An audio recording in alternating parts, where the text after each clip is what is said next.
Yusuf İslam'ın ATV Kahvaltı Haberleri editörü Öğünç Şimşek'e özel açıklamalarını dün getirmiştik ekranlarınıza. Bugün o röportajın devamını izleyeceğiz. Yusuf İslam, Müslümanlığı seçtikten sonra müzikten neden koptuğunu ve neredeyse çeyrek asır sonra neden gitarını tekrar eline aldığını anlattı. Şöhretin kazandırdıkları ve kaybettirdikleri hakkında samimi açıklamalar yaptı. İngiliz söz yazarı ve şarkıcı Cat Stevens, bir sonbahar sabahı Londra'da küçük bir caminin kapısından içeri girdi. İlk kez kelime-i şehadet getirdi.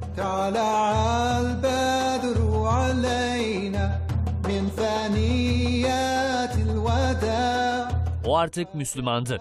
1977 sonbaharında girdiği bu yeni dünya için ismi de dahil olmak üzere bütün geçmişini geride bırakmaya hazırdı. I was not interested in having any conflict in my life. That was the point where I was now. I wanted to just find peace. I said, I'm going to. If I have to, I'll give it up. That's it. Simple as that. Ancak kapısından girdiği bu yeni dünyaya alışma dönemi kolay olmadı. En ufak bir şüpheye dahi yer kalmaması için gösterdiği çaba onu katılaştıracak, hatta gitarını ve müziği bile bırakacaktı. The question was whether music is allowed in Islam. And I got rid of my guitars and I sold them for charity. Bir zamanlar sahnelerde fırtına gibi esen Yusuf İslam artık bambaşka bir imaja bürünmüştü.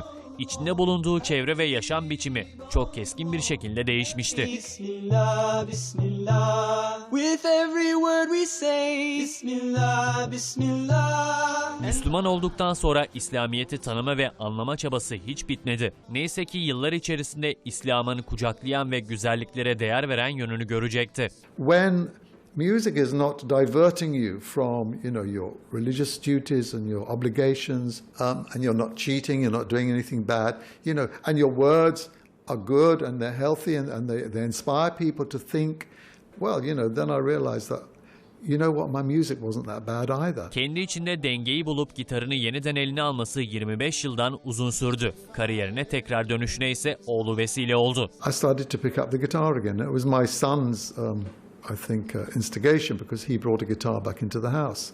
That's when I realized that I could still play the guitar. Yusuf İslam sadece kendi iç dünyasında yaşamıyordu bu gitgelleri. İslam'a karşı pek çok ön yargının olduğu bir toplumda doğmuştu. Zor oldu ama onun bu yolda pes etmeye niyeti yoktu. Yes, there are great walls of prejudice against Islam, obviously, and I was behind the wall at one point, but I climbed that wall. It took effort. Üstelik ona başarı ve zenginlik getiren şöhreti süreci daha da zorlaştırıyordu. Çünkü bütün bu mücadeleyi medyanın ve dünya kamuoyunun gözü önünde yaşıyordu. Yeah, well, fame is a very difficult and a very dangerous occupation, you may say. It can ruin some people because they may believe that they are actually bigger than they really are, and that's what the media does. It kind of blows up the personalities and the icons. You become a star, and people want to see you, want to touch you, want to be with you, and then of course we have the problem with the artist himself, where he doesn't really know, who he is, because he's acting most of the time. Neyse ki Yusuf İslam inancından aldığı kuvvetle bu zorlu süreci de aşmayı başardı. Part of my problem in the beginning was trying to find myself, and when I did find myself, of course, then sometimes music can help. When your heart is hurting and something has happened to you, sometimes it's a moment of relief. That if you're in a position of influence, then you have to have some element of fame to go along with it. Şöhretini ve kazancını başkaları için kullanması gerektiğini çok erken fark etmişti. And I became one of the first ambassadors of UNICEF back in 1970, I would say 73. So I was always, interested in helping others, and I think when I started to earn a lot of money, that's when I started to feel a bit guilty and wanted to share some of that with others. İslam'ın yardımlaşmaya verdiği önemi keşfettiğinde ise inancına daha da sarıldı. But it is one of the most important features of the Islamic way of life is to be concerned with your neighbor, with your community, with people who are underprivileged and who need help. Yusuf İslam'ın zekat konusunda da söyleyecekleri vardı. Zakat is one of the main pillars of Islam, and of course if you study zakat, the rules of zakat, you will realize very soon that there wouldn't be any poor people in this world if all the rich people paid their zakat. Yusuf İslam kaderin ona verdiği şöhreti ve kazancı artık insanlığa vakfetmişti. Bir zamanlar dilden dile dolaşan şarkısı Barış Treni de artık dev bir yardım organizasyonunun adıydı. I have in fact used one of my songs, Peace Train, as the vehicle to be able to carry my mission out to help people, particularly feeding people, because how can we achieve peace if we don't have food in our bellies? So Peace Train is now the vehicle which I use to spread my message and to carry the message of the Prophet, peace be upon him. He said, feed the hungry and spread peace.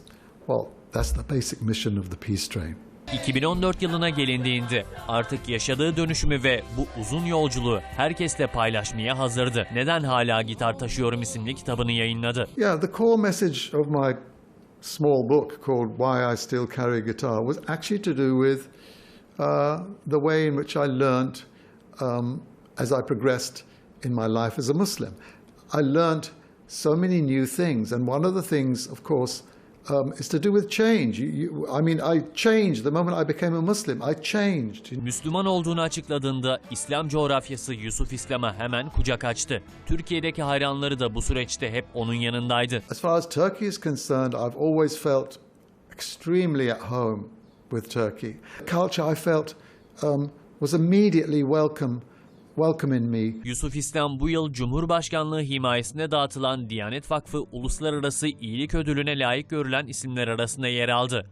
Pandemi kısıtlamaları nedeniyle törene katılamadı ama Türkiye'deki hayranlarına müjdeli haberi röportajımızda verdi. I hope one day that I'll be able to come to Turkey. In fact, who knows, may even be this year, that I may be able to put on a performance and sing for the people of Turkey and do a concert. I'm hoping for that, God willing. 73 yaşındaki Yusuf İslam, milyonlara ilham olmaya, huzuru bulduğu İslam'ı nefesinin yettiğince anlatmaya ve paylaşmaya devam ediyor.